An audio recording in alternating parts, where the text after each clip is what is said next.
Hey there, welcome back to our trigonometry series. In this question, we want to find out the values of theta which satisfies the given equation. By using x cubed minus y cubed formula, the first term on the left hand side can be simplified to sin²θ plus cos²θ plus sinθ cosθ.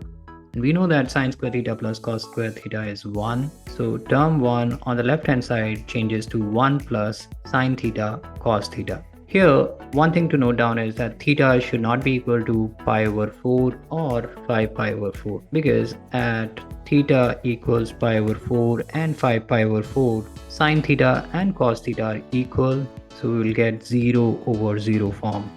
The second term can be simplified to sin theta cos theta, where theta belongs to 0 to pi. The third term, which is minus 2 tan theta cot theta, is equal to minus 2. But here one restriction is that theta should not be equal to pi over 2. Why? Because tan pi over 2 is undefined. By combining the results from first, second and third term, we get the correct answer as option 4, that theta belongs to 0 to pi minus pi over 4 and pi over 2. And there you have it. If you found this video helpful, don't forget to like, share and subscribe.